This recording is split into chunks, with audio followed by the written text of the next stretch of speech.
Greetings, Tomas East is here. I'm down in Litchfield, Kentucky for a funeral.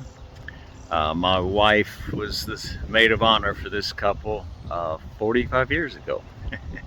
I had met the husband, the surviving spouse, but had never met his wife who passed. But so I ran out to the woods here a bit, trying to stand behind a tree, cut some of the wind, to talk about death. Death is not a bad topic, really. My mother passed at age 86, and as she was dying, she kind of would fade in and out. Well, one of the last times she faded out and came back in, very weakly did she say this, but very profound. She was amazed at what she had seen. And all she could say was, all that we are. All that we are. And that made me so happy. You see, I had studied Toltec shamanism for many years. And there's a maneuver, that's what they call it in shamanism. There's a maneuver you can do where you can catch the power of the earth. And first time I was able to do that, I was out on the Navajo reservation and in a place, it was, a small place of a little painted desert, all alone, out on one of the ridge tops, and I was facing the sacred mountains of the Hopi. Many years before that, when I first went to Walpi village up on First Mesa in Hopi Res, I knew I had lived there before. First time that's ever happened, the only time it's ever happened. And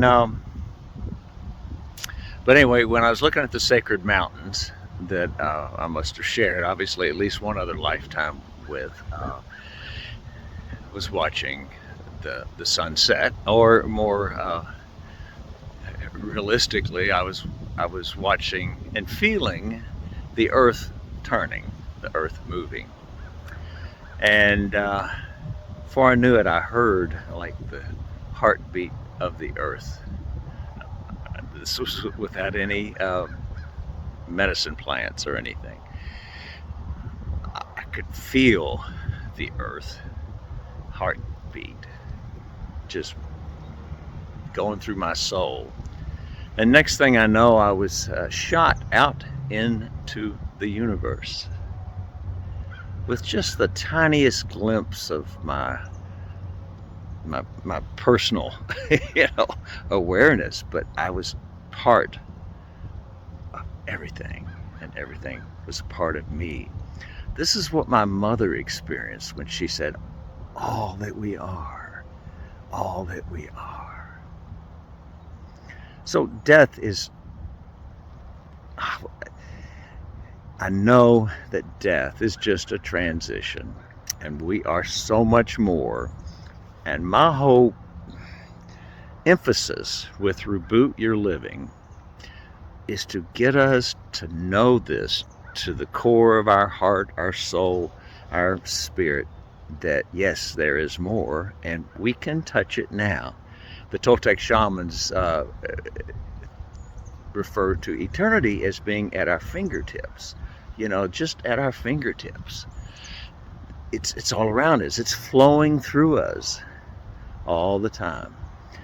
You can think of it as universal energy, whatever. I mean, there's negative energy and there's positive energy. If you've ever been in a situation where you go, man, the vibe here, sucks. Well, it can, and it's a good time to exit the situation, So it is so important to realize that there is more while we're here, while we are a spirit in our current physical body.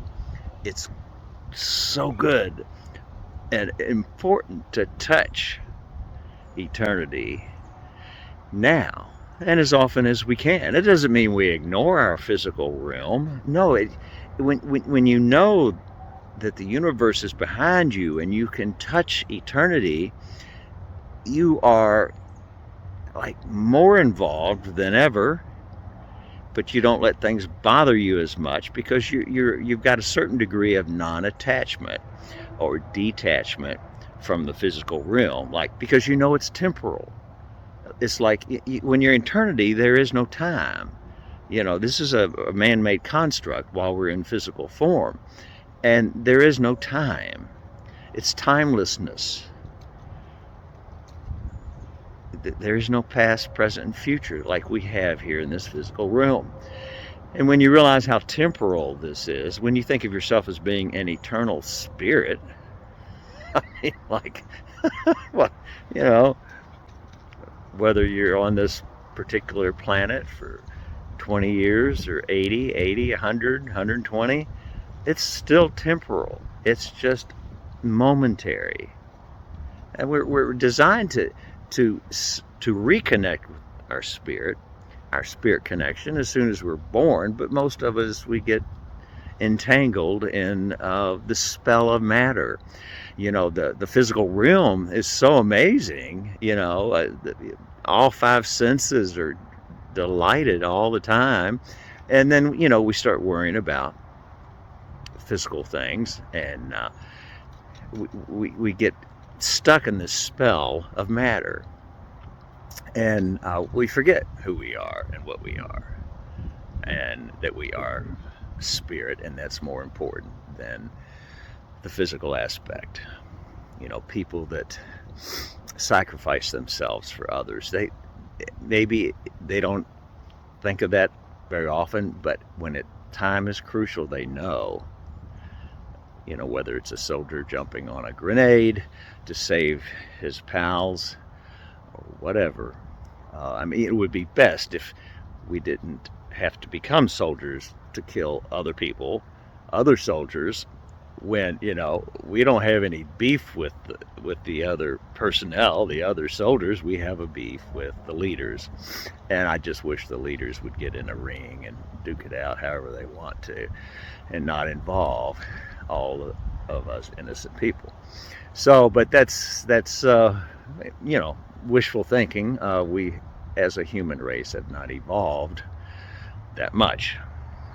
You look at history, and that's why history keeps repeating itself, because greed for power and money drives us. I'm sorry to say, and it's just a fact of our existence. But the more of us that realize that that's just all temporary and not the most important thing, then maybe the more of us join this cosmic consciousness, then maybe there will be less conflict. So taking care of yourself and your own spirit and connecting with your spirit and going into this channel inward often enough to where you realize this, that's the higher calling we have to live better and be better. And so that is my wish for all of you. Blessings. And this is just my thoughts today. Well, I think this all the time, but coming to a funeral, it just made me want to come out in the woods a little bit and bring you all this message. Okay, love you all. Bye.